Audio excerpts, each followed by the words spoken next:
A whistleblower at the Social Security Administration is warning that hundreds of millions of Americans are now at risk after their personal data had been uploaded to a vulnerable cloud server, unsecured, that the notorious Big Balls had access to. Oh boy, great. Now, Charles Borges, the Social Security Administration's chief data officer, had said that DOGE members had uploaded a database containing records of all Social Security numbers issued by the federal government to an unsecured cloud-based server. That information includes the full names, addresses, birth dates, and other important identifying details, which could be used by, of course, bad actors to steal identities, according to the complaint obtained by the New York Times. Not only that, but apparently this may be illegal. It sounds very, very illegal, but that's what the report says. It may be illegal. In fact, Borges wrote, the move potentially violates multiple federal statutes protecting sensitive government data and could result in a catastrophic impact for Social Security beneficiaries and programs if compromised. And I should say if. But wait a minute, it seems like it probably was compromised, but that's just me guessing. Now, Borges warned, should bad actors gain access to this cloud environment, Americans may be susceptible to widespread identity theft, may lose vital health care and food benefits, and the government may be responsible for reissuing every American a new Social Security number at great cost. Well, we all knew, okay, and we're warning, by the way, that DOGE rooting around in our personal private information was a bad idea. Now, of course, they denied it. Oh, no, they're not actually getting into this personal information. Everything's fine. It's fine. We're not doing anything that we shouldn't.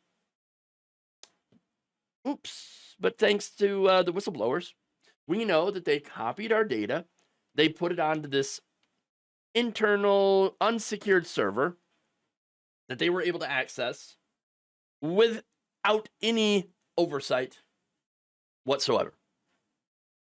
I mean, yeah, that's a bad idea. That's a bad idea. Now, Borges says that despite his role overseeing the data at the SSA, he was left out of this little project, leaving him to discover what they did after the fact. Again, this is exactly the problem with allowing DOGE to have access to these systems in the first place. It seems like a no-duh, we knew it was going to happen, okay? But here's the thing, okay? Yes, it was extremely obvious that this was going to happen. And you know what? That was part of the plan. They wanted to steal our data. They want our data. Why? So they can track us.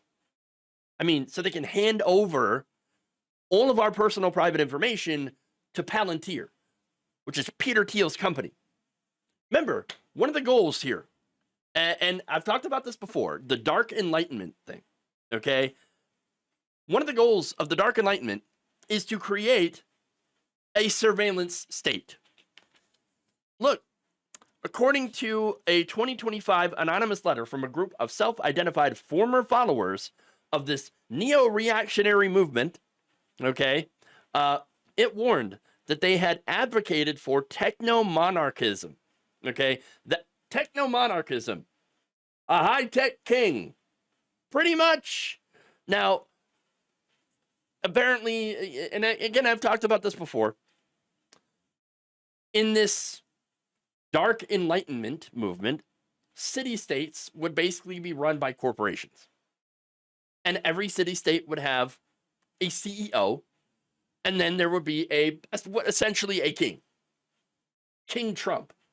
Okay? That's the reality. That's what they want. It completely incompatible with democracy. And of course, the people who follow this, who want the Dark Enlightenment, people like Curtis Yarvin, they're like, yeah, that's exactly what we want. We do not want democracy. We don't believe in democracy. Peter Thiel has also said the same thing.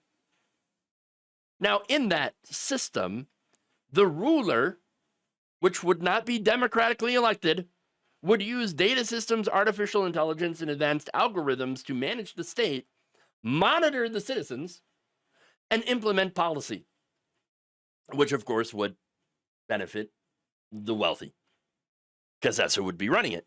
Now, they further warned in this letter that Elon Musk, when he was heading up DOGE, was working, quote, for his own power and the broader neo-reactionary agenda.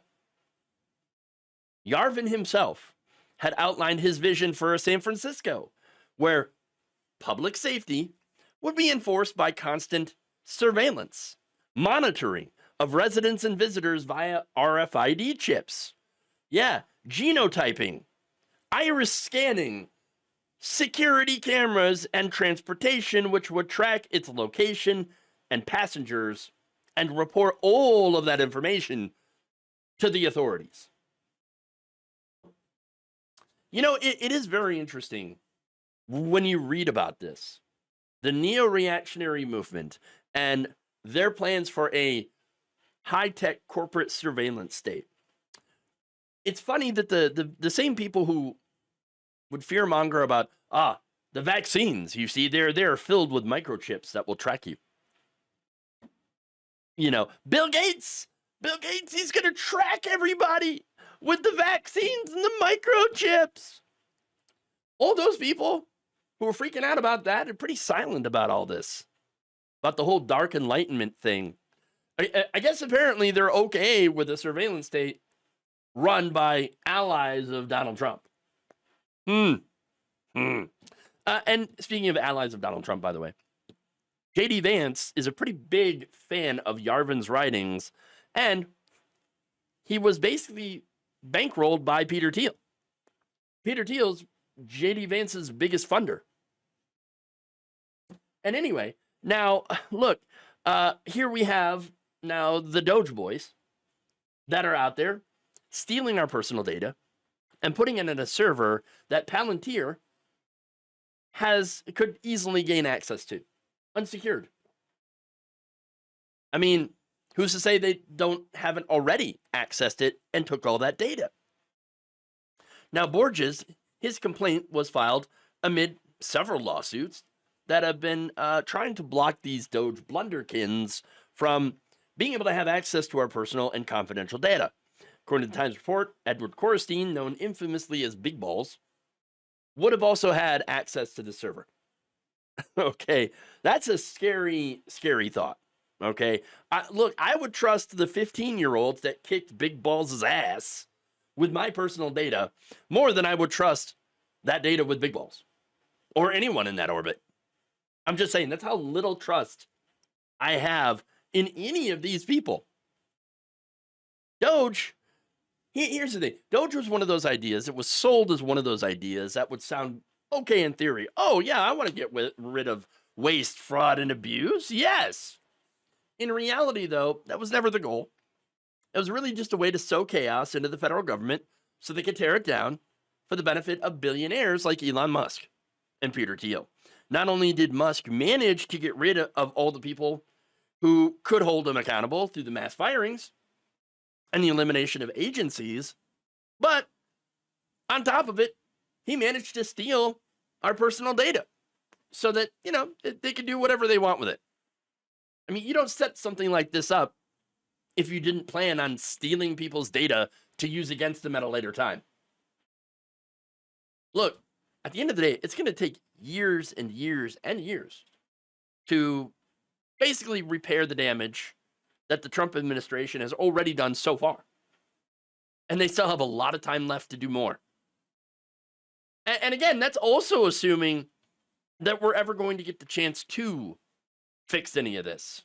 Thank you for watching. If you enjoyed this video, please like, share, subscribe, hit the bell icon in order to get notified whenever a new video is released. And if you want to support independent, progressive media through this difficult time where it seems like everybody is shutting down, you can become a member on our YouTube page, you can become a subscriber on Facebook, or you can go to my Patreon. It's patreon.com/Jeff Waldorf. Thank you.